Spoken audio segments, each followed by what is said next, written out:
Hablábamos del COVID, de las vacunas y todo esto del inicio de las clases, el embarazo, todo esto que Perfecto. es un poco una Un gran preocupación para poco, las mamás. claro, un poco retomando, siempre dijimos que la embarazada de por sí no llegaba a ser un factor de riesgo muy importante, si bien siempre se las excluyó desde el primer decreto presidencial de lo que es las actividades presenciales. Pero en sí el embarazo no es que te predispone a tener una mayor complicación por la enfermedad del COVID o que tu bebé puede tener alguna complicación mayor por haberte infectado con el COVID. Eh, Ahora sí hay dos cosas que medio vienen cambiando la perspectiva de lo que es a la mujer con respecto a la enfermedad del COVID. Una es la vacuna, la vacunación, y otra es el inicio de las clases. Como te decía, tengo una población muy grande de docentes dentro de mi grupo de pacientes, y un poco ahora estamos a la expectativa de cómo se va a desarrollar la presencialidad, si es la virtualidad, esperando un poco también algunas normas que vienen desde el Ministerio, tanto de Educación como de Salud, y también por lo que estuve escuchando, por tener familiares docentes como mi mujer y por lo que estuvimos viendo, que también hay bastante diferencia entre cada colegio de acuerdo a sus posibilidades y de acuerdo a su Claro. situación edilicia. Pero bueno, lo que sí te quería marcar, volviendo al tema de la vacuna, un dato fundamental, que hasta hace muy poquito la vacuna estaba prohibida o estaba contraindicada en embarazadas y lactantes. ¿Sí? En las últimas horas, en los últimos días, el Ministerio de Salud lo que hizo fue excluir a la embarazada y a la lactante, junto con otras mujeres en realidad personas, ya sea de sexo femenino o masculino, con enfermedades inmunocomprometidas, y podrían llegar a recibir la Sputnik 5, ¿sí? Sobre todo en los casos donde tienen mucha exposición. Por ejemplo, un ejemplo es una mujer médica embarazada que sigue ejerciendo su profesión, que está expuesta, y lo que se está viendo es que ya deja de estar contraindicada la vacuna y ella podría llegar a ser vacunada. ¿Sí? Tomé el ejemplo de la mujer médica como también inminente el inicio de las clases, el grupo de docentes embarazadas que es enorme, que va a tener una exposición, más allá de que, por lo que estuve viendo con mis pacientes, me estuvieron contando en el consultorio, las instituciones les permiten la virtualidad, o sea, seguir en la virtualidad de las embarazadas docentes, pero bueno, las que tienen mucha exposición podrían también llegar a ser vacunadas. Se me ocurre también una mujer policía que también tenga exposición, podría llegar a ser vacunada. Me parece que esto tiene que ver con lo que es en medicina llamado riesgo-beneficio. De hecho, la medicina de hoy siempre ve riesgos-beneficios. Es decir, es mucho más riesgoso una infección por COVID que cualquier complicación que te pueda dar la vacuna. Claro. Entonces, en un estado tan importante como el de pandemia, ya fue sacado como contraindicación el embarazo y la lactancia. Así que, obviamente, que las mujeres van a poder, por los días habituales, por la página del Ministerio de Salud, anotarse para esperar su vacuna en su momento. Por otro lado, es la disponibilidad de la vacuna. Todavía queda por llegar muchas dosis de vacuna, ¿sí? Todavía tengo muchos colegas que son profesionales que no han logrado vacunarse. Con el deseo de vacunarse, habiendo realizado todo el procedimiento, anotándose en la página para lograr la vacunación, todavía no han logrado vacunarse. Entonces, si bien la mujer embarazada es excluida de las contraindicaciones para la Sputnik, así por lo mismo también la mujer que está dando la lactancia, va a tener que esperar su turno, ¿sí? Cuando haya una disponibilidad mayor de vacunas, yo creo que le va a llegar Claro. su momento y va a poder ser vacunada. Es un dato más que importante. Mismo en esta vacuna Sputnik que, si bien en algún momento se puso en duda, no quiero entrar en discusiones y demás, si sirve o no la vacuna, hoy sabemos que hasta revistas como The Lancet han publicado su eficacia arriba del 91%, y lo ubica en dentro de las 3 vacunas más efectivas del mundo. Entonces, creo que esa es una oportunidad, es algo que no podemos dejar pasar. Siempre lo dije lo mismo, incluso antes de que esté la vacuna, de esto se sale con vacuna, no hay forma. Creo que hay que vacunarse, y que la embarazada pueda vacunarse, para mí es una puerta que se abre, y que permite darnos cierta tranquilidad. Y bueno. Marcelo,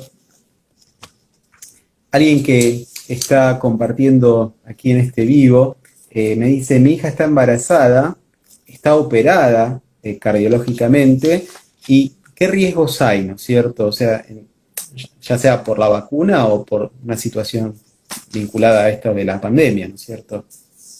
Perfecto. Vos sabés, Guille, que una de las cosas que habla el Ministerio de Salud en esta última publicación es que hay que ver cada caso en particular, o sea, aumentar el compromiso desde el médico para ver qué caso, y vuelvo a la misma palabra, riesgo-beneficio, nos conviene vacunar. De por sí en el embarazo ya quedó excluida, claro, de la contraindicación. Si ella tiene exposición, es decir, que es una persona que no va a cumplir una cuarentena estricta porque lo requiere por una cuestión laboral o por otra cuestión, no estaría mal vacunar, ¿sí? Igual hay que ver qué tipo de cardiopatía específica tiene, y si no queda otra, si es una mujer de exposición, no estaría mal que se vacune porque ya dejó de ser una contraindicación el embarazo. bien, bien, bien.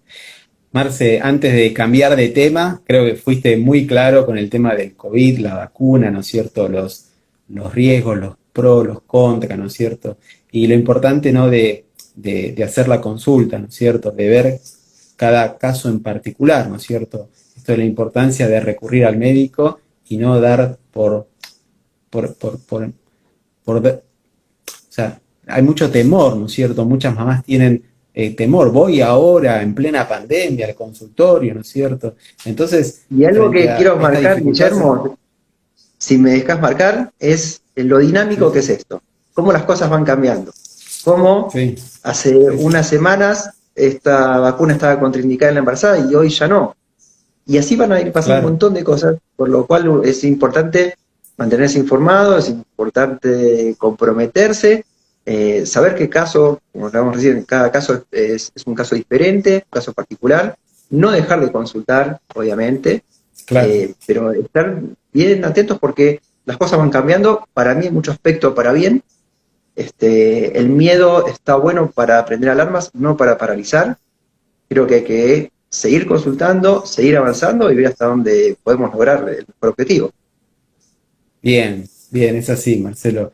Bueno, hay muchos saludos de tus pacientes, te dicen que sos el mejor, están dando palabras de cariño a través del chat. Solicitamos a todas las personas que quieran hacer sus consultas al doctor que la escriban en el chat, las vamos a estar compartiendo. Y toda duda es un buen momento para empezar a compartir. Una duda que surge a veces en las redes sociales es el tema de las mastitis. Marcelo, ha pasado, ¿no?, que muchas embarazadas han tenido mastitis, o sea, han escuchado amigas que han tenido mastitis y entran en una situación de incertidumbre, ¿no es cierto? ¿Qué hago? ¿A quién consulto? Hay mucha desinformación respecto a esto. Entonces, si vos pudieras como dar como un ABC, ¿no es cierto? ¿Qué es una mastitis? ¿Qué hacer? ¿Cómo me doy cuenta? ¿No es cierto? Tengo que darle el pecho a mi nene teniendo una mastitis, suspendo la lactancia. Hay 10.000 interrogantes respecto a esto. Bien. Antes de hablar de mastitis en particular, quiero describir una situación muy puntual que nos ocurre a todos como papás, les ocurre a mis pacientes. Uno enfoca todo en el nacimiento, le ponemos todas las fichas al momento del parto, damos a luz, estamos en la clínica, y llegamos a casa y estamos solos. Estamos solos, ¿Y ahora la qué? soledad.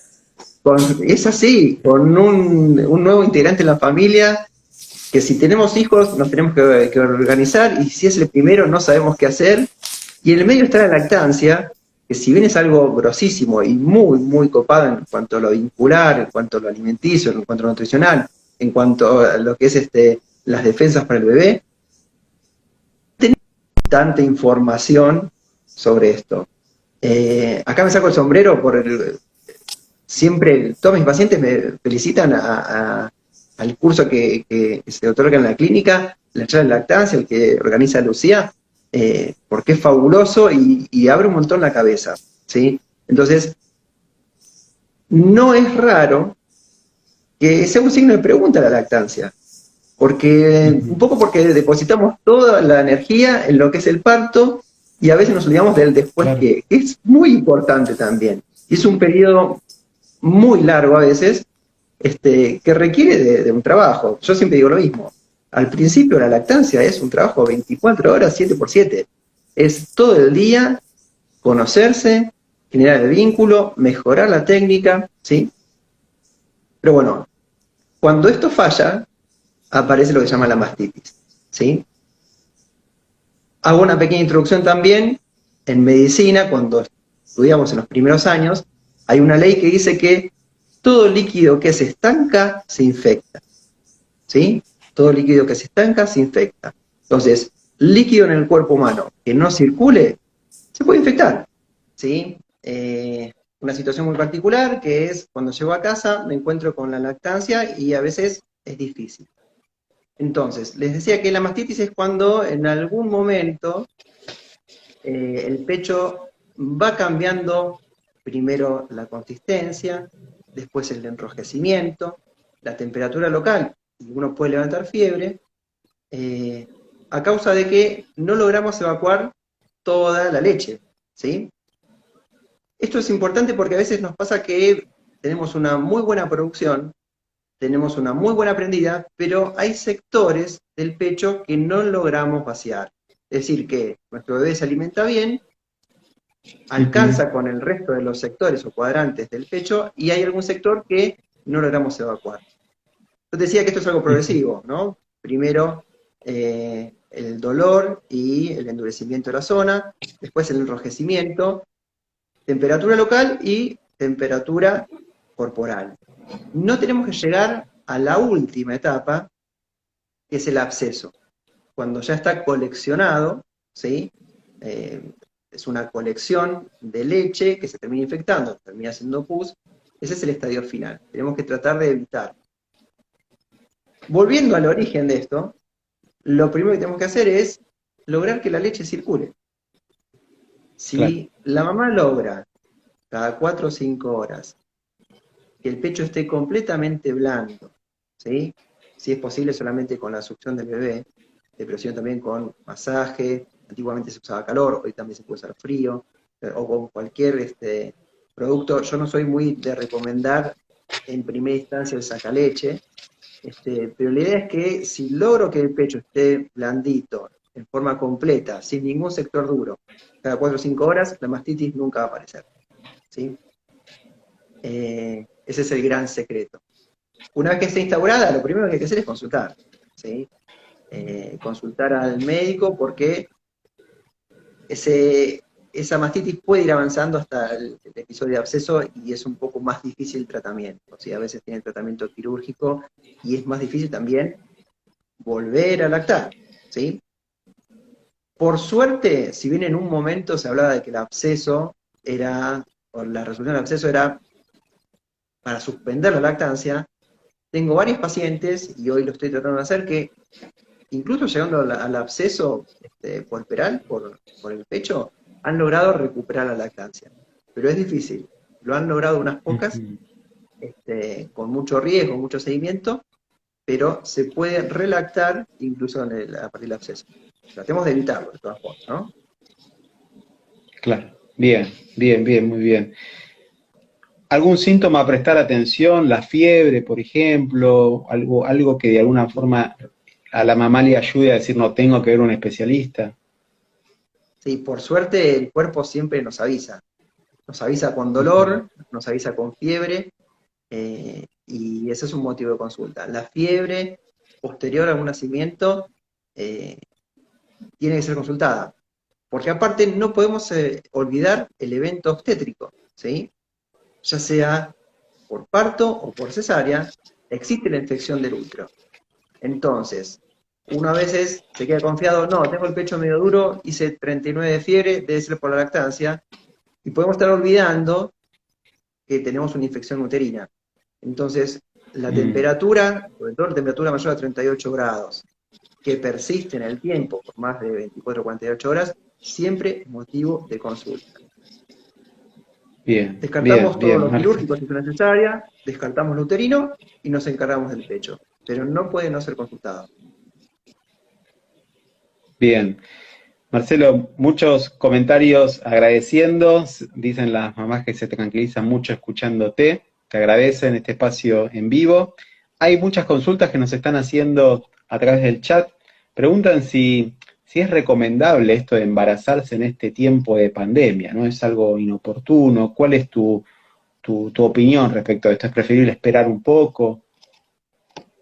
Mirá, yo soy muy optimista del embarazo. Me encanta que la mujer se embarace y creo que en esta oportunidad esto se va a quedar. O sea, no me animo a decirle a ninguna mujer que postergue algo tan copado como ser madre por esto. No todas tienen el tiempo para esperar 2 o 3 años a que esto se acomode. No sé cuánto va a durar la pandemia. Y siempre digo lo mismo con esto, ¿no? Si uno espera el momento adecuado, personal, el momento profesional, el momento de pareja, el momento económico, el momento de pandemia, bueno, no nos embarazamos más. Hay que ser un poco inconscientes, chicos, para embarazarnos. Si no, nadie sería padre. No creo que en el caso de una pandemia, obviamente en general hay casos puntuales donde hay cuestiones de riesgo, donde hay madres inmunodeprimidas, que tienen que planificar diferente el embarazo, pero en la general no creo que haya un momento donde uno no debería, o donde uno debería postergar su maternidad, que es algo tan bueno. Yo no lo postergaría nunca. Bien, bien. Marce, muchas preguntas tienen que ver con lo mismo. No consiguen turnos con vos, quieren saber dónde atendés, si atendés obras sociales, si atendés en forma particular, pero están como agotadas todas las agendas. Está complicado. Tengo ganas de sumar más cosas, pero bueno, las chicas saben, siempre estoy en Adrogué, en la clínica IMA o en el Hospital Perón de Avellaneda. Ténganme paciencia, todo llega, hay lugar para todas, pero está difícil. Siempre digo lo mismo, el tema es el acceso. Una vez que acceden a mi agenda, yo ya Claro. les paso mi teléfono, ya pueden conectarse conmigo, siempre tengo un horario más, siempre me quedo 1 hora más, siempre me iré un sábado, me iré un domingo, pero bueno, es el acceder a la primera consulta y después ya las adopto, ya después quedan conmigo. Bien, bien. Marce, una consulta que tiene que ver con el tema de si solo esta vacuna, la rusa, va a servir para el embarazo o quizá ya hay estudios con el resto de las vacunas, ¿no es cierto? ¿Qué Sí, podés decirnos de esto? yo hablo de la Sputnik porque es la única que tenemos a disponibilidad. Veremos Ujú. qué sigue. Sí, lo que cuando el Ministerio de Salud saca el embarazo y la lactancia dentro de las contraindicaciones, lo que dice es que tiene que ser una vacuna que no sea virus vivo o atenuado. ¿Sí? Es el tipo de generación de inmunidad a partir de la vacuna, es decir, cómo está creada la vacuna y cómo genera la inmunidad. Hay vacunas que se van a poder usar y vacunas que no. ¿Sí? Eso tiene que ver más que nada con si es virus atenuado o vivo, o es como por partícula viral y otras formas de generar vacunas. ¿Sí? En este caso, bueno, por vector se podría utilizar el Sputnik, pero veremos con las que vienen. ¿Sí? Bien, y gente que se está conectando, volvemos a decirlo, no hay que tener miedo de vacunarse, ¿verdad? Estando embarazada. Por ahora no están disponibles para todos, pero ya hace un par de días que el Ministerio de Salud excluyó como contraindicación absoluta al embarazo y la lactancia para vacunarse con Bien, Sputnik V. Siempre viendo cada vale. caso, ¿sí? Marce, una pregunta que de una de las personas que está escuchando en este momento, y te la íbamos a hacer porque es muy vista, ¿no es cierto? El tema de, uno de los temores que muchas familias tienen es qué pasa con el cordón del bebé, si lo tiene enganchado en el cuello, que no va a poder nacer bien. Una mamá pregunta, su primer bebé nació por cesárea, por bajo peso. tenía un nudo en el cordón.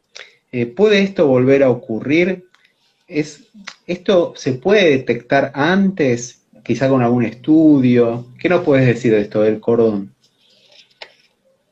Mirá, cuando hablamos de patología del cordón o funiculopatías, son muchas las cosas que pueden pasar. Eh, lo que quiero que entiendan es que si en algún momento se hace una ecografía y les informan una circular del cordón, no es motivo para alarmarse, ¿sí? Una circular de cordón no es motivo para hacer una cesárea. De hecho, todos los días nacen chicos completamente sanos, con una vuelta, con dos vueltas, con el cordón en el cuello o en cualquier otra parte del cuerpo. Sí es cierto que a veces, en algunos casos, estas circulares de cordón pueden repercutir en la salud del bebé. Pero eso nos va a dar datos de otras cosas. Por ejemplo, en el caso, bueno, si tuvo repercusión en el crecimiento del bebé, en el líquido amniótico, o más sobre la fecha, cuando estamos en un embarazo de término, si repercute en lo que es monitoreo fetal. ¿Sí? A veces uno, si decide una cesárea, es a lo mejor porque descendieron la frecuencia cardíaca del bebé o un líquido meconial, pero no porque haya una circular de cordón. A veces incluso es un hallazgo la circular de cordón. ¿Sí? Entonces, la consecuencia de algunos casos de alguna funiculopatía puede llevar a una cesárea, pero no es sinónimo una circular de cordón ni de cesárea ni de sufrimiento fetal. Son casos muy puntuales que hay que seguir, pero no tengan miedo si en algún momento en una ecografía les dicen que tiene una circular de cordón, sea simple o doble. ¿Sí? Hay otras cosas que evaluar. Bien, bien, bien. Marce, ante otra consulta, ¿no? Una de las personas que están en este momento mirando el vivo nos dice que en su primer embarazo tuvo síndrome de HELP y tuvo un embarazo prematuro. ¿Puede ocurrir esto otra vez? Lamentablemente sí. El síndrome de HELM es una patología grave, muy grave. Por suerte es poco frecuente, donde está formada por un síndrome donde hay plaquetopenia, es decir, que disminuyen las plaquetas, donde puede haber un trastorno hepático, donde hay hemólisis, asociado a lo que es el gran grupo de enfermedades que están juntas con la hipertensión en el embarazo, ¿sí? Y es grave para el bebé y para la mamá. Si bien puede pasar que no ocurra, y si uno va a planificar un nuevo embarazo, tiene que hacerse estudios, ¿sí? Como por ejemplo, descartar trombofilia, que también está asociado a estos síndromes, el hecho de haber tenido un antecedente tan importante te puede predisponer a que...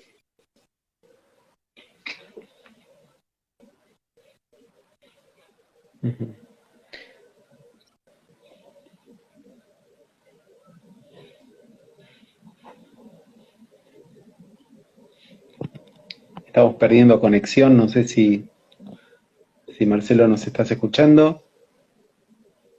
Te escucho entrecortado. ¿Me escuchás ahí? Sí, ahora sí, ahora sí.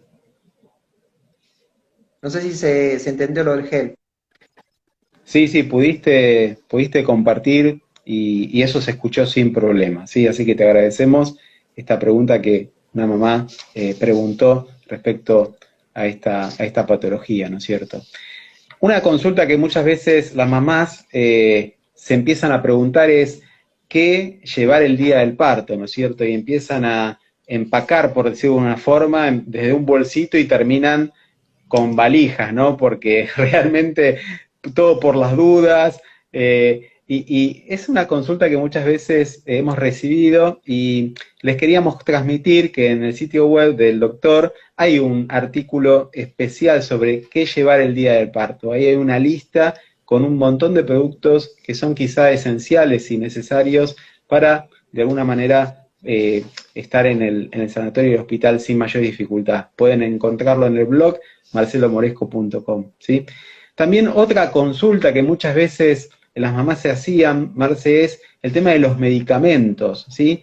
¿Qué medicamentos puedo tomar? ¿Cuáles no? ¿Qué hacer cuando algún clínico me da un medicamento y no tienen la posibilidad de hablarlo con vos? ¿Qué pensás de esto? Bien, en tema de la embarazada y la medicación, es un poco causa de temor, no solamente en la embarazada, sino también hasta en mis colegas médicos, ¿sí? Que no están acostumbrados a manejar la embarazada. Hay toda Ujú. una lista de medicamentos permitidos y están categorizados en categoría A, B y C, si se pueden usar o no en el embarazo. Y acá me permito volver a el mismo concepto que hablábamos hace un ratito sobre la vacuna, el tema de riesgo-beneficio, ¿sí? Eh, Ujú. Cada caso en particular, si bien hay medicaciones que, por ejemplo, la butapina simple o paracetamol, que sabemos que en las dosis adecuadas, o el Reliberan, se puede utilizar en el embarazo, siempre está bueno consultar. Y me pasa esto con todo, siempre el tema es criterio, ¿no? A veces me preguntan, ¿me puedo sacar una muela? Y yo les pregunto, estás de 5 meses, ¿puedo permitir que vos por los próximos 4 meses tengas dolor en la muela o tengas una infección en Claro, la muela? Entonces, siempre hay que ver, usar el criterio y ver que hay cosas que se pueden usar. También te puede pasar, uno dice, bueno, porque hay determinados tipos de analgésicos, los AINES, que no están recomendados en el embarazo y demás. Si vos tenés una apendicitis, que puede pasar, porque no dejaste de ser persona, que estés embarazada de apendicitis, algún analgésico te tengo que dar, ¿sí? Y a veces endovenoso. Entonces, lo llevé al extremo de la apendicitis como para que se entienda que hay veces que uno recurre a medicamentos, aunque no estén recomendados en primera categoría, porque priorizamos el criterio, ¿sí? Entonces, no me gustaría decir este sí, este no, sino veamos cada caso. Y sí saber que hay un listado donde se recomienda, con categoría A y B y C, todos los medicamentos que se pueden utilizar o no. Entonces, a partir de ese listado y a ver cada paciente en particular lo que le pasa, uno puede decir qué medicamento vamos a usar. bien, bien. Marce, otra consulta que nos hacen a través del chat. ¿La tiroiditis de Hashimoto puede influir en el embarazo o en el parto? Sí, en realidad la tiroiditis de Hashimoto eh, es una alteración de la glándula tiroides que tiene idas y vueltas. Con todo lo que respecta a la tiroides, siempre digo lo mismo. Tenemos que encontrar la dosis adecuada, ¿sí?, de medicación de levotiroxina para que la mujer hipotiroidea funcione igual que yo. Ujú. La droga, la levotiroxina, es una droga muy noble, que en la dosis adecuada hace que no haya diferencia en cualquier persona hipotiroidea o cualquiera de nosotros que no tenemos que requerir esa medicación. Entonces, la consulta con el endocrinólogo es importante, incluso antes de buscar un embarazo, si uno se sabe hipotiroideo, como para programar el embarazo. Igual con la tiroiditis de Hashimoto puede tener vaivenes, pasar del hiper al hipotiroidismo, pero bueno, no quiero meterme mucho en la parte médica, pero supongo que estamos hablando del hipotiroidismo, que es lo más frecuente, lo que nos acontece en el embarazo. El hipertiroidismo es un poco más complicado. Bien. Marce, siguen las consultas a través del chat. Ya estamos casi llegando al final de este vivo, pero preguntan respecto a los protocolos, ¿no? En este tiempo de pandemia, ¿el papá puede seguir estando presente en el parto? Sí, afortunadamente, por lo Bien. menos en el lugar donde yo trabajo, en la clínica IMA de Arogué, el papá puede estar presente en el momento del nacimiento. Obviamente se hacen protocolos, se firman declaraciones juradas para ver antecedentes, tanto de enfermedad, de viajes y demás. Se permite el ingreso del papá siempre con un barbijo.